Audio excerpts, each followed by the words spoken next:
The HOA's still behind it, I told him. Holden nodded. Which means we just added willful court order violation to Derek's list of charges. And if we can prove they reissued the contract behind the scenes, that's civil conspiracy. Julie confirmed it that night. The injunction had banned any timber activity. Violating it was contempt of court and proof of intent. They're panicking, she said, trying to take what they can before the audit kicks in. But every move they make just digs the hole deeper. The next morning, an anonymous email leaked online. Internal HOA correspondence. Paula Monroe had written, "If we move fast before the injunction expands, we can clear phase 2. Derek says the sheriff is bluffing. We have plausible deniability if we use subcontractors and call it debris removal." It was all there. The smugness, the strategy, the desperation, within hours. The DA added charges against Monroe and 2 other board members. Derek, awaiting hearing, was remanded without bail. The court froze all HOA accounts. Then the state stepped in. The Department of Environmental Resources issued a violation for illegal land clearing, $75,000 minimum fine. The forest wasn't just recovering, it was fighting back. And this time, I wasn't alone. Neighbors began knocking on my door. They tried to rezone my lot. They fined me for keeping a tree stump, then offered to remove it for $1,500. They said my fence was on common ground, but I have the survey. The HOA had been running a quiet mafia, but the illusion was cracking. Then came the whistleblowers. The first anonymous, a folder of board minutes and budgets revealing their real plan. Green Integration Phase 1, Community Wellness, and Nature Trail Expansion. Hidden inside, timber yield estimates and notes, targeting parcels with unclear boundaries or absentee owners. My father's land was first on their list, then came Dana Pierce, the former HOA secretary. She came to my porch trembling, folder in hand. Emails, internal memos, meeting notes, all proof. There was even one with my name in it. If he pushes, discredit his documentation. Suggest his father's records are outdated. Reframe him as hostile, reclusive. They had a plan for me. Dana broke down crying. I didn't know they were selling it. I thought it was for beautification. Then the truck showed up. God, I should have said something sooner. Julie asked, "Would you testify?" Dana hesitated and then looked at me. "I will now." With Dana's testimony and the leaked files, Julie expanded the lawsuit to include conspiracy and fraud. The state opened a full audit. The floodgates burst. Dozens of residents came forward. The sheriff's office issued new warrants. Reporters showed up. The headline hit every paper. HOA timber scandal sparks criminal investigation. Private land targeted in fraud scheme. By the time we returned to court, the HOA was collapsing. News vans lined the street. Drones hovered overhead. Inside, Julie opened with precision. Land patents, surveys, state correspondence. Dana testified next, exposing forged votes and hidden meetings. Then I took the stand. I told them about my father, the trees, the sound of chainsaws where silence used to live. When I finished, the courtroom was quiet. The judge didn't look at me like a plaintiff. She looked at me like a man who had stood his ground. The verdict. The HOA was guilty of willful trespass, fraud, and malicious misrepresentation. Damages, $182,000. The HOA's status, frozen. The board, banned for 10 years. The timber, to be repaid, tree for tree. 3 days later, the district attorney announced criminal charges: felony theft, wire fraud, conspiracy, obstruction of justice. Finally, the HOA imploded. The office shut down. The website vanished. The community started to wake up. Across the state, homeowners asked the same question. Do we even need an HOA? And once you show that the monster bleeds, others stop fearing it. At home, the forest was quiet again.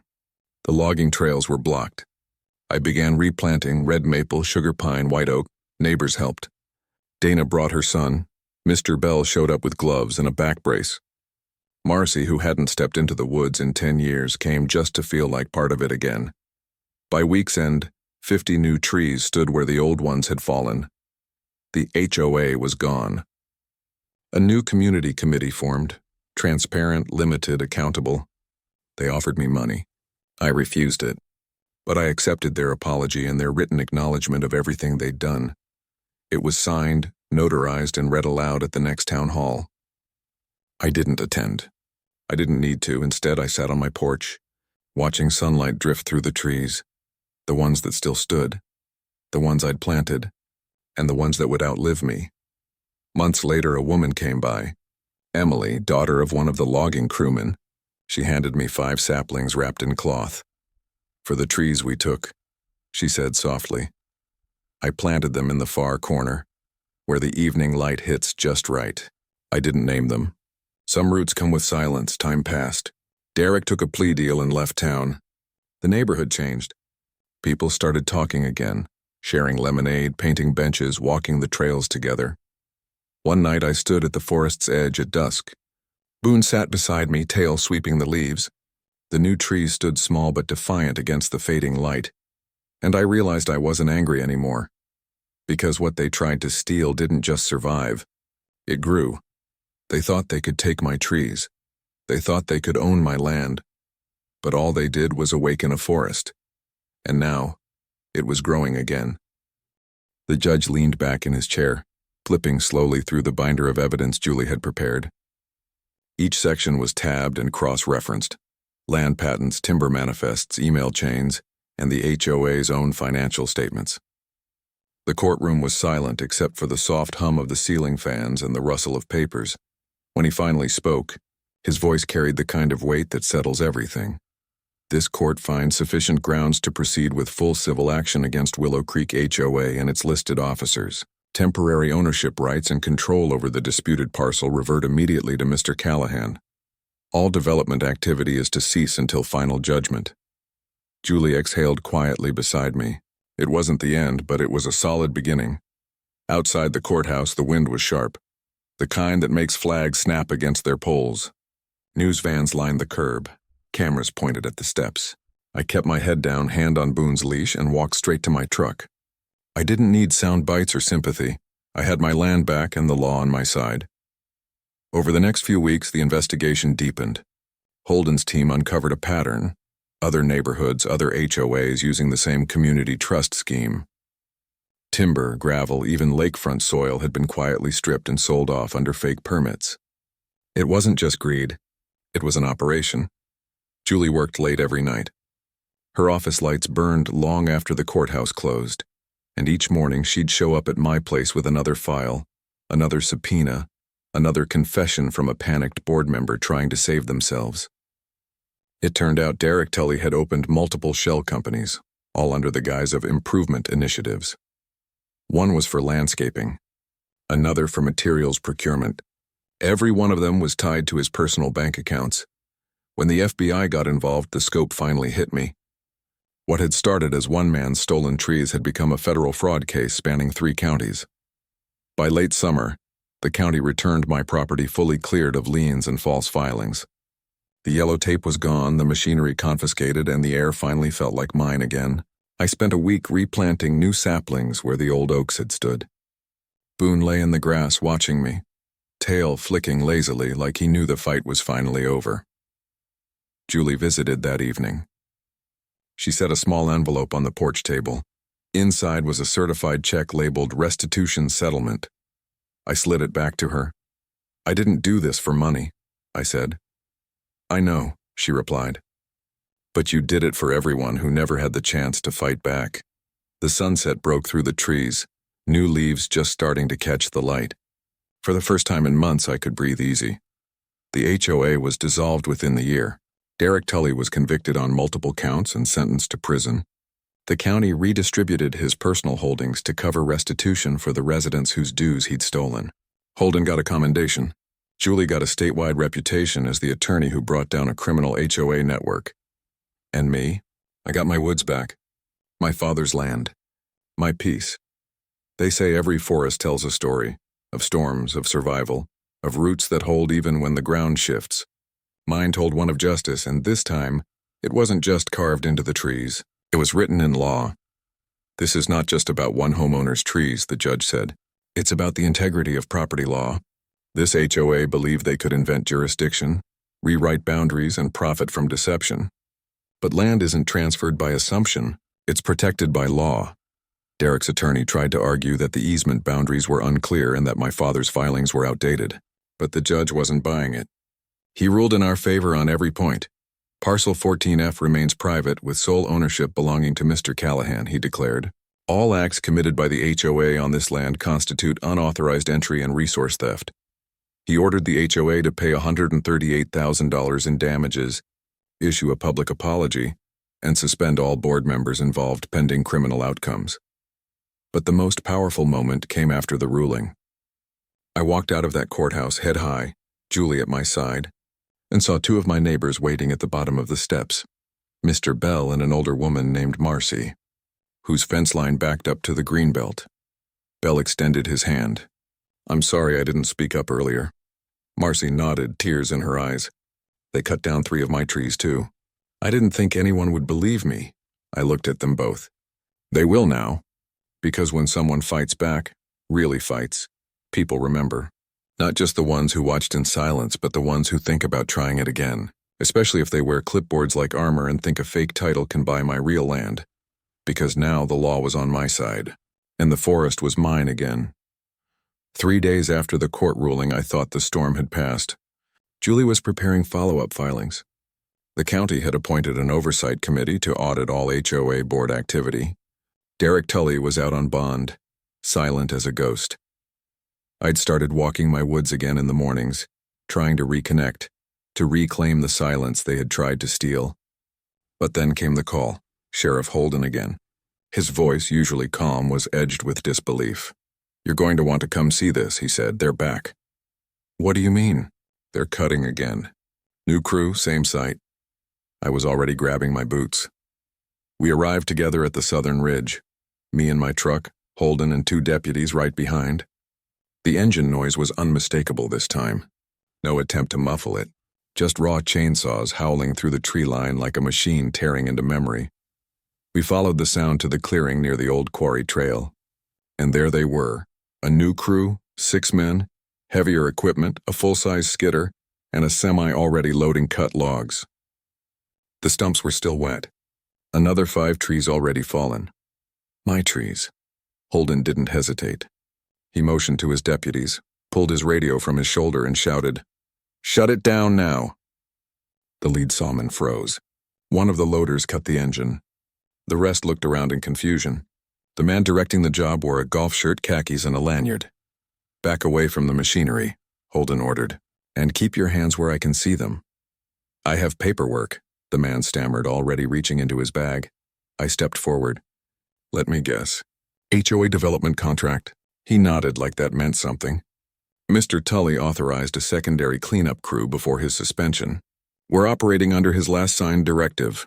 Holden raised an eyebrow.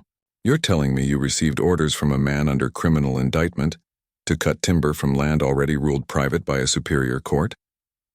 The man blinked. I was just told it was pre-approved. We're not part of the original operation." Holden turned to his deputy. "Start taking names. Seize all equipment. Impound the trucks. Every log they cut, document it, tag it, photograph it." This just went from contempt of court to outright defiance. The crew started murmuring, backing off, unraveling. Then I saw the paperwork the man had brought.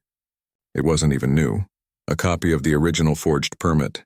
Same fake signature, same forged parcel ID, Holden scoffed. "You guys are cutting on the strength of this? You realize you're liable now, right? That's criminal misrepresentation, unlawful tree harvesting, operating without permits, trespassing. Do I need to keep going?" The foreman lowered his head. "We didn't know." "Now you do," Holden said flatly.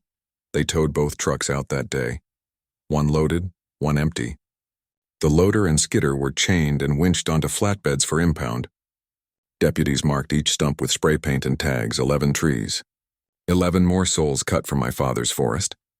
Holden walked through the clearing, eyes hard. He wasn't angry anymore. He was done.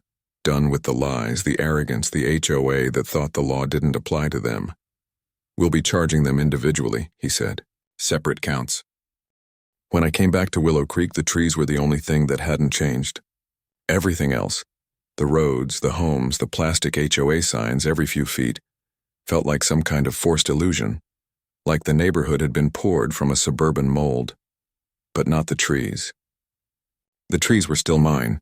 My father planted them by hand, and every white oak, every sugar maple, every hickory. He called it his cathedral, the forest. I remember his voice echoing through the canopy when I was just a boy, telling me the names of birds and what a woodlot meant to a man who worked with his hands. That stretch of timber, almost 6 acres along the western ridge of my property, was more than just land. It was heritage. I inherited it after his passing, but for years I left it untouched. Life had taken me elsewhere. 2 deployments, 1 messy divorce, 3 states, and the tail end of a career I never wanted to talk about. When I finally came home last spring, it was with the hope of finding silence, maybe even healing. I didn't come back for people. I came back for the trees. Willow Creek wasn't the small town I remembered. It had grown teeth. The houses had ballooned into faux mansions, the fences taller and the people colder. Everyone smiled, but not one of those smiles touched their eyes. What really struck me was the little sign that had sprouted right next to my gravel drive. "You are entering Willow Creek Estates, HOA enforced." That didn't sit right with me. My father's land was always outside the HOA boundaries. He made sure of it, filed special plats, refused offers to join, even got into it with the township back in the 80s when they tried to redraw lines. This house, this forest was supposed to be free, but things don't stay sacred for long. Within a week of returning, I got a knock on the door from a man named Derek, HOA president. Pressed slacks, sunglasses on even though it was overcast, holding a clipboard like it was a weapon. He welcomed me back into the community and handed me a thick packet with a smile that was all teeth. "Just some updates to the community guidelines," he said. "You know, since your father passed, a few boundary adjustments have been proposed." "Boundary adjustments? I didn't sign a thing." Told him straight. "I'm not part of your HOA. Never was, never will be." He chuckled politely but held the smile too long. "We'll be in touch," he said, and walked back to his silver SUV like he owned the whole damn ridge. Something felt off from the start. I started noticing trucks, pickup trucks with no logos. Sometimes a UTV, sometimes ATVs cutting across the edge of my woods. I'd find tire tracks near the old logging trail. Fresh boot prints on mornings after I'd heard engines in the distance at night. It didn't feel like trespassers. It felt like a scout party. Then came the letter. No return address. Typed in bureaucratic language. "Dear property owner, as per the latest Willow Creek zoning amendment, parcels 14B through 14F are now subject to HOA Development Authority. This includes the wooded area previously unclaimed. If you believe this is an error, please respond within 14 days. I marched down to the township records office the next morning. There was no such amendment on file. My lot was still mine, clear and uncontested. I left with copies. Every plat, every signature, every dusty page that proved the forest was outside their reach. But I knew something wasn't right. The HOA was behaving like they already owned it. 2 days later, I found a pink ribbon tied around one of my oldest oaks, the kind surveyors use when marking trees for removal. That tree had been there before I was born. I had photos of me climbing it with my dad's old retriever barking below. I ripped the ribbon off, but deeper in the woods. I found more. Pink, orange, even one red. The kind loggers use to mark premium timber. They were planning something big. I installed trail cameras the next day. If someone was walking my land, I'd see it. I also called the sheriff's office. The deputy, a young guy named Roar, couldn't do much unless I caught someone in the act, but he filed a report. When I told him it might be the HOA, he just shook his head. "Wouldn't surprise me," he muttered. "They've been cozy with the planning commission lately. Heard they want to expand that clubhouse. Maybe build trails. Probably eyeing your trees." I asked him what would happen if they cut trees without permission. "Depends," he said. "Could be civil. Could be felony theft if it's intentional. Then let's make sure it's intentional." A week later, a glossy trifold brochure showed up in my mailbox. Across the top, cheerful and bold, "Join the vision, Willow Creek Forest Wellness Trail Initiative." Inside was a mock-up, paved paths winding through wooded areas, benches, bird-watching towers, and a zen grove exactly where my father's sugar maple stood, and in the fine print proposed development to include parcel 14F, pending community review and landowner integration. Integration, their word for theft. I stormed to Derek's house, still holding the flyer. He lived in one of those oversized stucco boxes with seasonal flags and manicured lawns. Before I could knock, he opened the door, like he'd been expecting me. "Come in," he said. "I figured you might have questions." "You printed my land on your brochure," I said. He waved it off. "Just a concept draft. Nothing final. Look, this will raise property values for everyone. Access to nature is a huge selling point." "You don't have access to my trees," I said flatly. He smiled like we were negotiating a car price. "We're hoping you'll see the value in partnership. Shared easements, maybe even a conservation tax credit. You think I'm giving you my forest for a tax write-off?" He leaned forward, lowering his voice. "You'd still technically own it. We just need to code a few strips for trail access. Once it's on the books, the zoning committee will approve. Think of the legacy, your family name on the trail. My father's name doesn't go on anything next to yours." His smile dropped. "You should know," he said. "The HOA charter includes authority to pursue eminent domain in coordination with township expansion plans. If you're not open to collaboration, the board can escalate." "Try me," I said, and walked away. Then the harassment started, notices taped to my door, emails about non-standard fence posts and leaf buildup near drainage culverts. Every message signed by the compliance committee, like they were building a case against me twig by twig. They didn't want harmony. They wanted absorption. That weekend, I walked the forest line with my dog Boone, a three-legged shepherd mix I rescued years ago. Every few yards, more surveyor tape, more paint on bark. They were mapping a trail through my land. I sent everything to my lawyer, Julie Lambert. She didn't scare easy. "This is orchestrated," she said, "and illegal." She filed a cease and desist and a protective easement claim to freeze all HOA activity. It was a paper shield, but it bought time. Then came the escalation. Missing trail cameras, ripped bark, trucks at night. At 3:20 a.m. one night, I saw headlights creeping up the ridge. 2 men, flashlights, no plates. I didn't stop them. I recorded everything. The next morning, I found fresh spray paint on my trees. Bright red, premium timber marks. They weren't surveying anymore. They were selecting. That night I waited again, lights off, Boone beside me. Just after 2 a.m., a diesel engine roared to life down the trail. 4 men this time, 1 truck, a chainsaw. They weren't marking anymore. They were cutting. I took pictures, videos. Then I called the sheriff. By dawn, the chainsaws were still screaming through the forest. I ran toward the sound. 5 men, hard hats, safety vests, already halfway through a massive red oak. One man held a clipboard. "You can't be back here," he shouted. "This is my land," I yelled.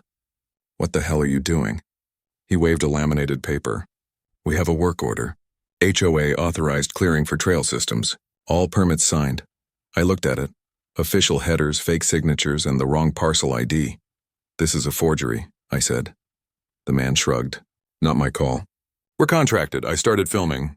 "You're committing felony timber theft," I said. He smirked. "Then call your sheriff fast." So I did. Sheriff Holden arrived within the hour. 2 black SUVs, lights flashing. Deputies poured out. The workers froze. Holden took one look at the trees, the machinery, and the permits. "Shut it all down," he barked. The chainsaws went silent. He scanned the paperwork, then turned to me. "You're right," he said. "This is trash. Carver hasn't worked for the county in 10 years. And just like that, the forest fell quiet, except for the wind through the trees my father planted, whispering like they'd been waiting for justice all along.